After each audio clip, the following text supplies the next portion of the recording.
2026 will be a very crucial year for India's unity and integrity.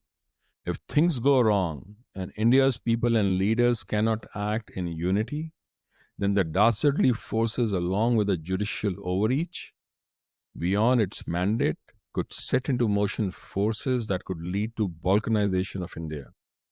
Let us look at how the events may be unfolding. The judgment that may crack the Constitution probably came in April 2025. The Supreme Court of India delivered a seemingly procedural verdict. Governors and presidents and the president must act on bills within a reasonable time. Reasonable, they say, is 90 days. The Supreme Court deemed that the 10 bills from Tamil Nadu to have received assent, declaring the actions of President Draupadi Murmu, who assented to only one of the bills, rejecting 7 and not considering 2 others, to be void. But this wasn't just about the speed, you see. This is about the pressure on the constitutional authorities like the governors and even the president.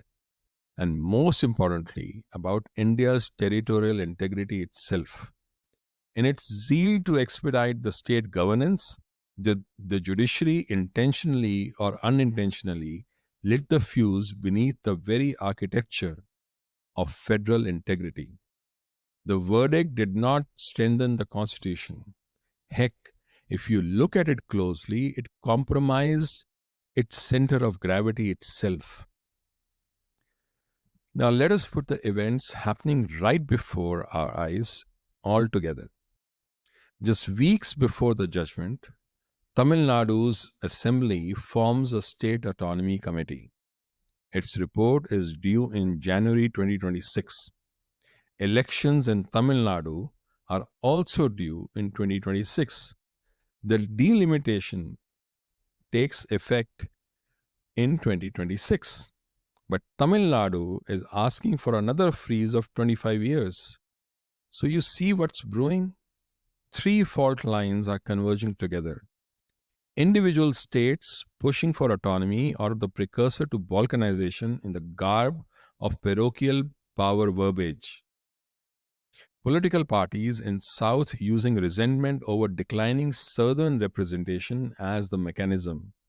And now, a court precedent forcing constitutional actors to act quickly or appear obstructive. Is it just a coincidence? Or is it deliberate orchestration? We understand that it is not easy to break the Indian Union. There is a Supreme Court precedent, S.R. Bommai versus Union of India, which affirms that India is indestructible, even if a state government attempts anti-national acts. President's rule can be imposed under Article 356. But has it been done in the recent times? Bengal has been on fire. What has happened there? But once a narrative is set into motion, its impact can be debilitating and very far-reaching. All it takes is one misstep and one lost general elections. So what are we looking at in 2026? We are looking at a Trojan horse of legislative subversion. Why don't we gameplay the whole scenario and evaluate? Let's say Tamil Nadu passes a bill demanding enhanced sovereignty, all done as a fallout of the report of the State Autonomy Committee. More freedoms to the Tamilians. Who can fault them for it? It isn't illegal on the surface, but it questions the union of India. If the governor hesitates, he's blamed for killing democracy. If the president deliberates, they cry center is throttling the federalism. All amplified by April 2025 ruling, which says delay equals dysfunction. And before the bill is even law, the narrative becomes internationalized. But the bill isn't the only front you see. Across India, a new axis of attack has been opening up: the language politics. Tamil Nadu declares Tamil's supremacy. Karnataka demands Kannada only official use.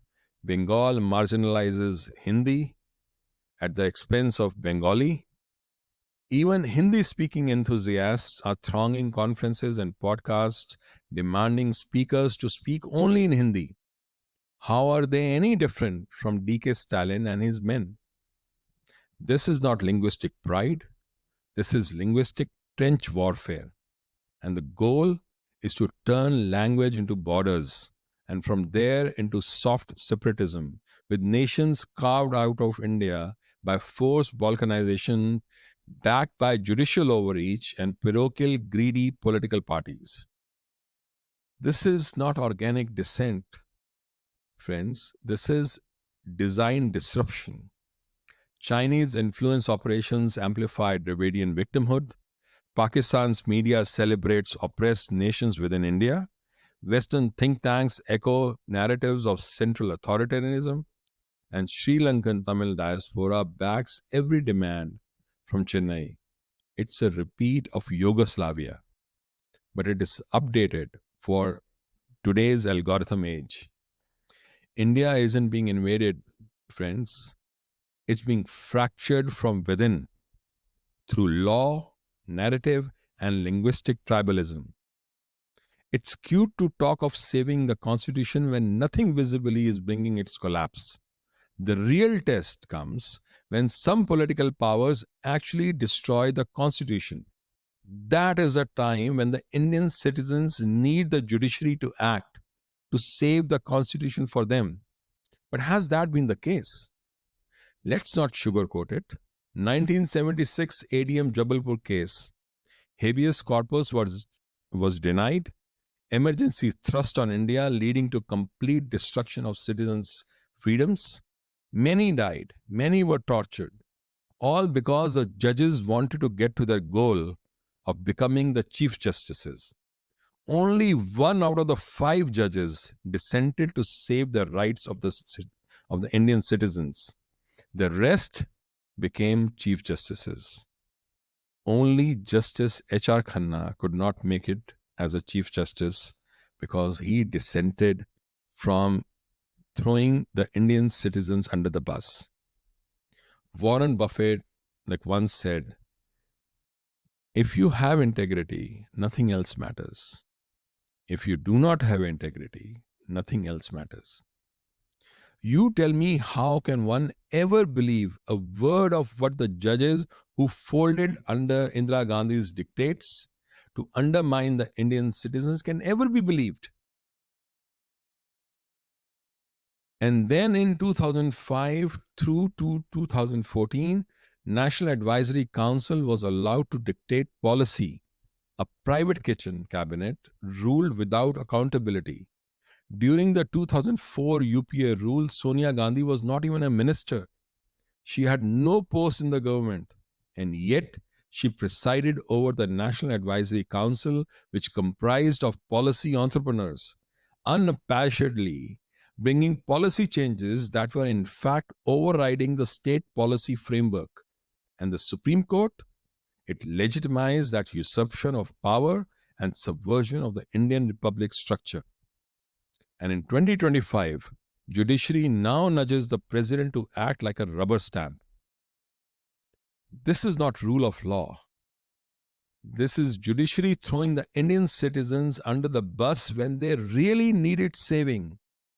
When the constitution was really being undermined, the judiciary abandoned the Indian citizen, who it was sworn to protect. So you see, talking about someone's heart beats for constitution is very cute. But saving the constitution for which you are sworn is the real thing.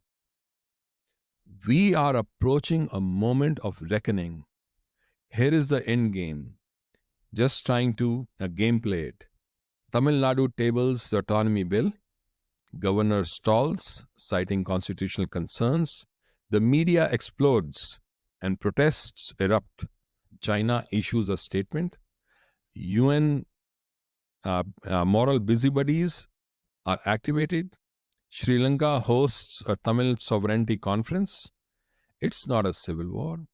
It's a perceptional secessionism. You don't need to exit the union. You just need to convince the world that you already have. The final secession will not be that easy, for it violates the constitution.